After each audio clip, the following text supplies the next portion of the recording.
Hi, welcome to the fifth episode of this monthly series where I'm sharing the experience in designing intelligent human computer interfaces at the Augmented Human Lab that I run. So, today I'll be talking about a project related to memory augmentation. This was done by one of my PhD students.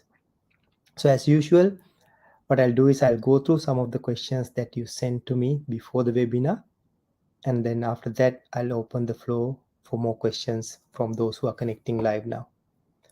All right, so let's go through some of the questions that I received. Right, so first question is, why this project? What's the motivation? So one of the motivation is really related to aging population. As some of you might know, World Health Organization in one of their recent reports indicated that by 2030 1 out of 6 of us will be over the age 60. That's a significant aging population, and we all know as we age, one of the things that deteriorate is memory. And within the memory, there's one type of memory where we see most of the memory troubles are related to. We call this prospective memory. That is forgetting to do intended actions in future, such as forgetting to take medication after meal or bringing an item when you leave the home, that type of things. That's the one that causes most of the memory lapse. And these type of lapse can affect our ability to perform many daily activities, and it can affect our sense of independence, especially when we grow older. And that's really the motivation behind this work related to memory augmentation. There was another question: what is Prompto? In a really simple way, Prompto is a memory training assistant that is able to suggest training sessions when users are relaxed and potentially more receptive.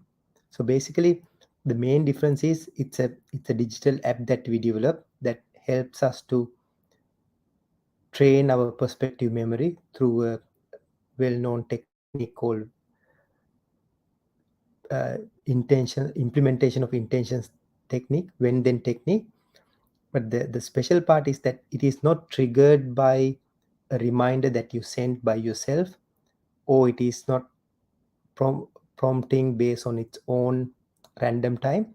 It is suggesting you to take the training when you are actually available in terms of your cognitive uh, availability. So basically, when you are relaxed, it prompts. And to understand the, the cognitive availability, we use signals coming from a smartwatch, heart rate, and skin conductance, and find these opportunistic moments and use that as a trigger to to start this conversational memory training program. Here is a very quick video. A conversational memory coach that uses physiological signals to suggest training sessions during relaxed or idle moments. Prompto guides the application of an effective memory technique called the when-then technique through a dialogue-based interface. Right, so how does it really work? Just to go a little bit deeper, as I said, Prompto has two main parts. The first one is, as you can see from the purple color icon, it's a mobile app which digitized this well-known technique called when-then technique. It's a it's a technique that is usually done by another person. Uh, the way it works is it tells you, okay, if you want to remember something, you form that into when then. When I go home, then remind me to do this. Or when I see this person, then remind me to do that. You form that, then visualize that in your head, and that way you have a higher chance of remembering that. So what we did was we turned that into a digital assistant where you have that conversation instead of a person with this digital conversational app. That's one part. The other part is where the starting point of this training is based on physiological signals. So the as the below you can see on the diagram with this in this particular implementation we use a smartwatch called E4. From there we can capture heart rate, skin conductance. Based on that we can estimate the times where you are more attentive and you have lower cognitive load, higher bandwidth to attend to something. We use those moments to trigger that conversational memory training. That's the whole idea. So for example, let's say now this person is reading a paper, and the system through the smart watch that she's wearing thinks that now it's a time that she's relaxed and there's a more chance of her doing this memory training program. Then it automatically triggers that program, and the person goes to that conversation to visualize the the perspective memory task using this when then technique. So here When you're an relaxed example. and potentially more receptive, you'll receive a prompt to practice the memory technique. Starting session. Tell me a task that you intend to do. Check my emails. All right. In what situation are you thinking about doing this? Later this afternoon. Good. In what location would you need to remember this? At home. Prompter guides you to form a when-then sentence. When I arrive home, then I will open the computer to check my emails. And asks you to confirm when you have visualized yourself performing your task at a given situation and location. Done. So that's exactly how this works.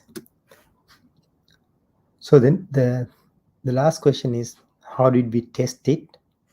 So one of the things we tested is we got number of participants, and we wanted to understand if this way of prompting based on your physiology, whether this has a potential. So we got them to do high cognitive stressful task and low cognitive relaxing task, and create prompts, and we looked at, are they ignoring these prompts, are they really uh, responding, and out of which what percentage they actually go on to do the memory training.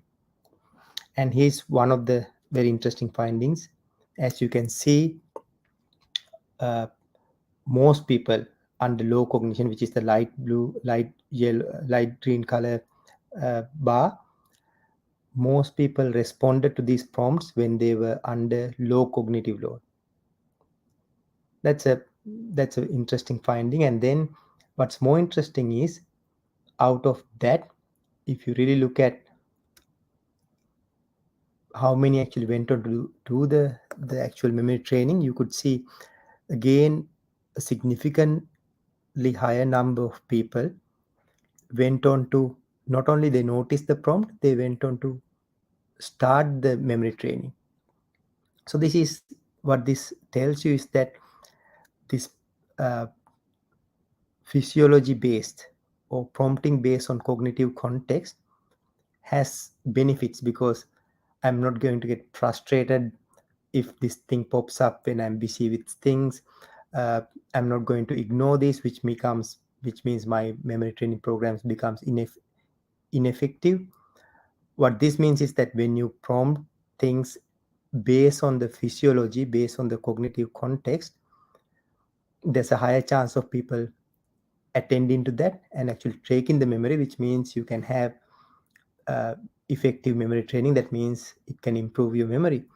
And we saw that even with the qualitative feedback we received. So this particular person who was part of our study, after this study, she was reflecting on that, and you can see from the comment she made, it clearly suggests that the prompting was effective, and therefore it helped her to improve her memory and remember things. So that's in a nutshell this Prompto project. This is part of our memory augmentation work. So I hope I covered the basics with those questions I received. And now we can open the floor for questions from those who are connected live.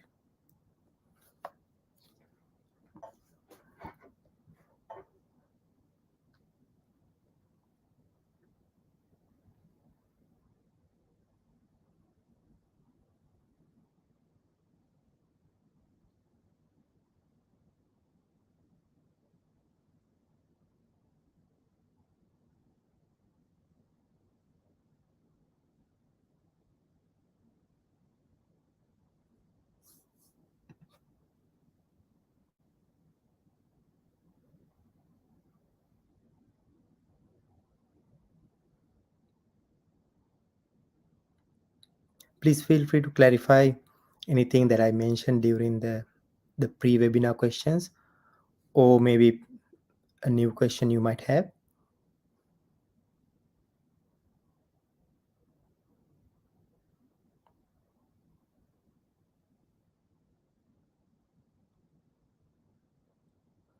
Oh, there's a question from Yasas. Does this help for people with memory-related sicknesses?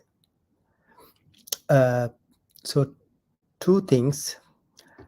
As I said, this particular work that I showed has two parts. One is about the memory training part, which is the digitization of when-then technique that is designed to help with perspective memory. The other part is which may not be applied to people having memory sickness, but the other part, which is triggering based on cognitive context, that is useful not just for memory training but for many things. Any even general application that needs to increase the likelihood of people attending, you could use that strategy. So even the question related to memory sickness, let's say there is a particular therapy that you need to do, and initiating that when the user is more available based on the cognitive context, that doesn't require user to self-report or us to set some random reminders. This way of understanding the user's cognitive context with biosignals will be a good strategy. So the short answer is the when then technique may not necessarily help, but the triggering based on the cognitive context, that strategy could be used to trigger a different therapy program that is uh, more appropriate to that particular sickness.